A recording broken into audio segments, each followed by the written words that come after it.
What if Toji was born with cursed energy? How would the world and story change, and how would it affect the main plot? I have a very interesting theory that could potentially explain the major implications and outcomes of the world.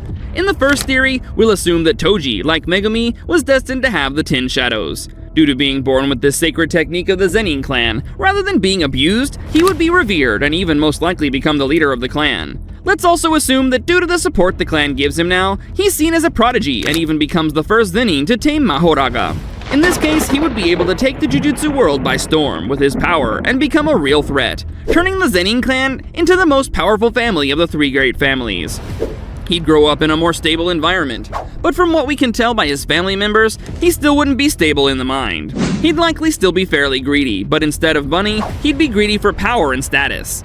He'd also still likely have a son, but here we can diverge into 2 different possible theories. One where, like his father, Megumi inherits the 10 shadows, and thus 2 10 shadow users exist at one time. The potential other idea is that since Toji is no longer a heavenly restriction user, the burden is passed down to his only child, Megumi. In both theories, Megumi most likely now lives in the estate, as well as his stepsister, Tsumiki. He most likely wouldn't be treated well by Toji in either case, but here's where the theories diverge. We'll start with the idea that Megumi keeps the 10 shadows, which would make him a direct competitor for the head of the Zenin clan. This would be bad for Toji, and he would see his own son as a threat and possibly assassinate him given the chance. Megumi would most likely try to escape his family, but more importantly his father, due to the fact that his life is on the line. He would try and seek protection from the other big clans, which would lead him to the protection of the Gojo clan, but more importantly, Gojo Satoru. At this point, a clan war between the Zenin and Gojo clans would just be a matter of time, and Megumi in the meantime would develop his 10 shadows, not quite reaching the level of his father, but with the extra pressure exceeding his current limits. This would potentially lead him to gaining the Round Deer Shikigami, which would give him valuable support in the potential war. Toji would potentially lead his clan into the war, but he knows at the end of the day, it would be him versus Gojo Satoru, known as the strongest. In this potential fight, Toji would use many of the shadows as fodder to figure out the workings of the Infinity and Six Eyes, but he would quickly realize that the only counter is to use the Divine General Mahoraga. This would play similarly to the Gojo vs Sukuna battle in the manga, but slightly weaker for both sides. As a master of the 10 shadows, Toji with Mahoraga would be on equal ground with Gojo, and knows that eventually Infinity would adapt to it. This is when his son, the one that he tried to get rid of, would start using his own shadows against him, turning it into a 2-on-1 fight. Toji would focus his shadows on Megumi as Gojo and Mahoraga continue their fight to the death. Toji, even with the 10 shadows, would most likely still like to fight up close, and also likely learned how to use reverse curse technique, making him even more of a direct threat.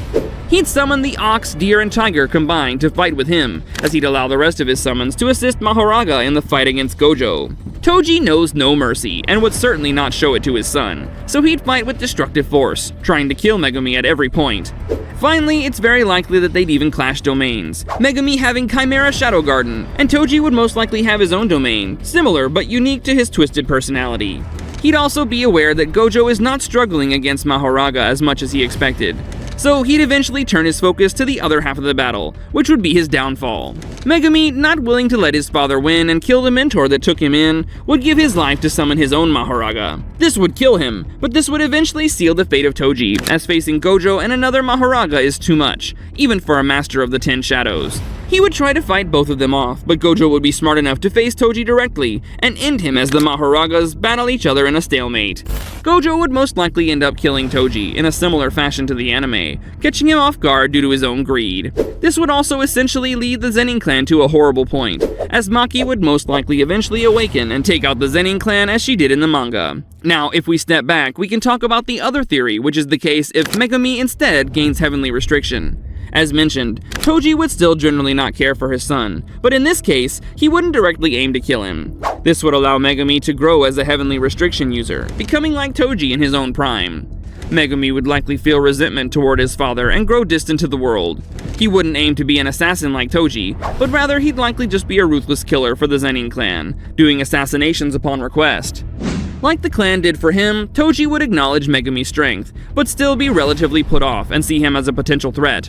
Though due to Toji being a master of the 10 shadows, he wouldn't see him as that much of a threat. Megumi would likely follow the path of Maki, even potentially recruiting her once she realizes what's keeping her back from her powers of the heavenly restriction. At that point, they would team up and take down the Zenin clan, which for a majority of them would be incredibly easy, but they would run into the real issue with Toji. Toji would have an innate knowledge due to the massive amount of summons and would apply tons of pressure on Maki and Megumi.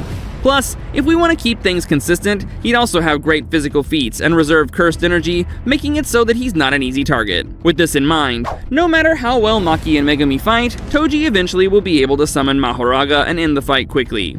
Despite the great strength and speed the Heavenly Restriction provides the user, they would lack the pure attack power to take down Mahoraga. They'd also lack the cursed tools to unsummon him, meaning there's little to no chance the duo will be able to defeat Toji. He'd ultimately kill them both, making sure they don't become issues for him in the future. At this point, with most of his clan dead, he'd make small efforts to rebuild it, but he would probably acknowledge that it'd be better to take down the competition from the other clans. He'd always wanted more power and more status in his timeline, and there he would begin taking out the other families. Taking out the Inumaki and Kamo families would be quite easy for Toji, as he can use his summons to do it from afar. Due to his mastery of the 10 shadows, his summons would be strong enough to take care of them without having to lift a finger or summoning Mahoraga. The real battle would happen when he needs to challenge the strongest sorcerer, Satoru Gojo. Unlike the previous theory, Megumi wouldn't be here to bail Gojo out, and it would be fully dependent on an independent battle. Mahoraga combined with Toji's strength, and the other shadows would quickly overwhelm Gojo. Gojo could potentially win with his domain expansion, but given the strength of the 10 shadows technique, we can assume that Toji's domain would be nearly as powerful as Gojo's infinite void. Ultimately, Gojo would most likely be the loser of the battle due to Mahoraga and the other shadows, leading to Toji killing Gojo. With no one to stop him, Toji would grow the Zenin clan to gain more control in the world, never truly being sated. But there's always the question of other factors in the story, so let's go over that. Something to note about this outcome in general is that people like Yuji would likely still be able to experience his story due to Kenjaku's plan, but it would happen at a completely different point. Gojo and Megumi wouldn't be part of his story, so it essentially completely changed with factors that would be impossible to tell. At best, Yuji would eventually consume a finger, but it would come down to if Toji can kill Yuji before he consumes enough. Sukuna most likely wouldn't struggle as much as Gojo versus Toji at full power. So it's likely that if Sukuna ever ate a certain number of fingers, such as when he fought Mahoraga in the anime and manga, it'd be very possible for Toji to lose.